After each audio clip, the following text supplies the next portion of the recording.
Bonsoir tout le monde, me voici de retour après quelques jours d'absence pour vous parler des manipulateurs et des personnes nocives.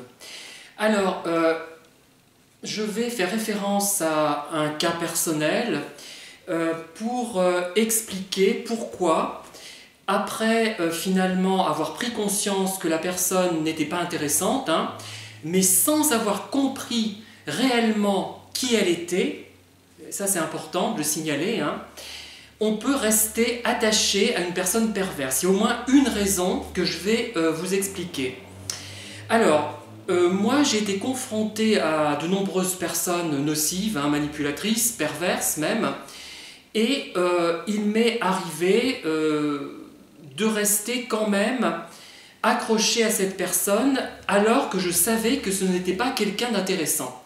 Je n'avais pas compris par contre que j'aurais beau expliquer en détail ce qui n'allait pas dans la relation, je n'avais pas compris que j'aurais beau expliquer tout ce qui n'allait pas, ça ne marcherait pas et je ne serais pas compris, pas écouté et que tout serait rejeté sur moi. C'est ça que je n'avais pas compris, mais j'avais compris que c'était quelqu'un de pas intéressant, ça c'est évident. Et ce qui m'a accroché à cette personne, c'est que je voulais lui faire comprendre qu'il était dans l'erreur et que j'avais raison en l'occurrence. Je ne prétends pas avoir toujours raison, mais là j'avais raison. Et ces remarques stupides concernant les sentiments qu'il ne fallait pas montrer, la faiblesse qui consistait à apprécier quelqu'un, à montrer qu'on apprécie quelqu'un, c'était de la faiblesse, des conneries comme ça, je voulais lui démontrer qu'il était dans l'erreur et que on pouvait ressentir des sentiments sans pour autant être faible, bien au contraire. Je voulais lui expliquer qu'on pouvait montrer ses sentiments ou ne pas les montrer, chacun était libre, qu'on n'était pas obligé d'obéir à des directives, c'est-à-dire d'écrire 2 mails tous les mois plutôt qu'un mail de temps en temps ou tous les 3 jours, peu importe. Enfin, il voulait imposer des règles très strictes.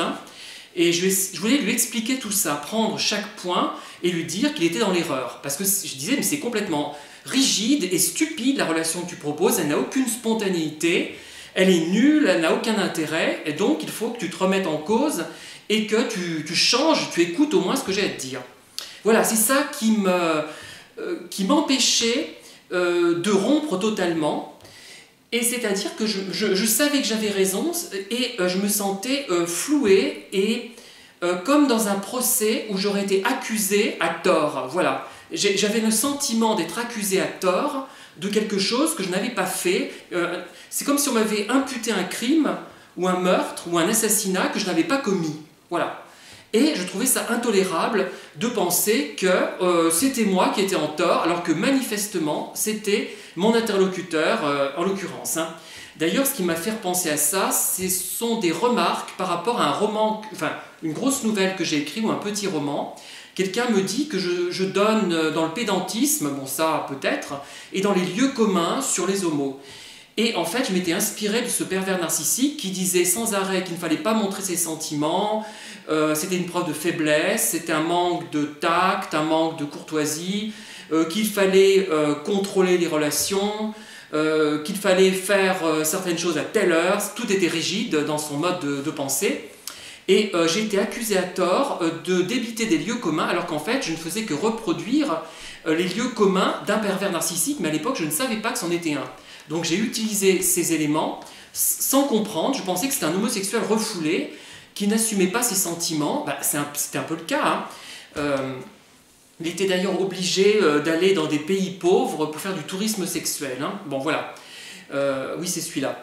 Je ne trouvais insupportable qu'on me dise que j'étais dans mon tort alors que là je savais que j'avais raison. Ce n'était pas une question de point de vue, mais débiter de telles inepties, de tels lieux communs qui ne coïncidaient d'ailleurs pas avec son niveau d'études. Moi je me suis dit, il a peut-être réussi des concours que moi je n'aurais pas réussi, mais j'étais infiniment plus intelligent que lui. Enfin c'était le jour et la nuit. Mais débiter de tels lieux communs, je me disais, mais qu'est-ce que ça valide les diplômes, bon sang? On prend un crétin pareil pour enseigner à des élèves d'un niveau élevé, mais c'est pas possible. Enfin, qu'est-ce que ça veut dire? Voilà. Et c'est ça qui m'avait accroché encore à cette personne parce que j'étais en colère, je disais mais j'ai été accusé à tort, c'est comme si on m'avait condamné à 15 ans de prison alors que j'avais rien fait. Voilà. Et en fait, une fois, si j'avais compris qui c'était ce bonhomme-là, à ce moment-là, enfin, j'avais compris qu'il n'était pas intéressant, mais je pensais qu'il était capable d'évoluer éventuellement, ou au moins de comprendre un discours simple. Et en fait, non. Comme c'était un pervers narcissique, il ne pouvait absolument pas se remettre en question, sauf si cette remise en question était synonyme de manipulation. S'il avait voulu garder contact avec moi, il aurait essayé de manipuler et dire « oui, tu as raison », blablabla, il aurait tourné les choses à mon avantage apparent, mais en fait à son avantage. Mais il s'est très vite rendu compte qu'il n'arriverait à rien avec moi, puisque, comme il m'avait dit, tu n'es pas facile à dominer. Et ça revient à ce que je racontais dans une vidéo précédente, disant qu'il y a des gens qui ont tellement de choses hétéroclites, d'ailleurs un petit peu dans la tête,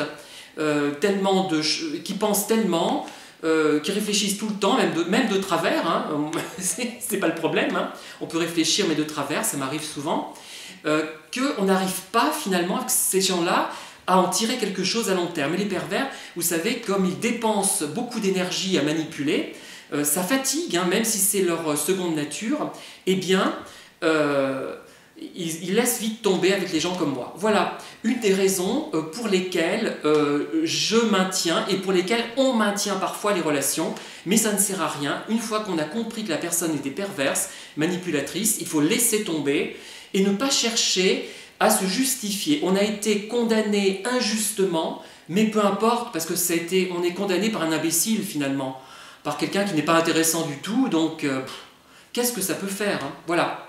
Merci de m'avoir écouté et à très bientôt. Bonne soirée.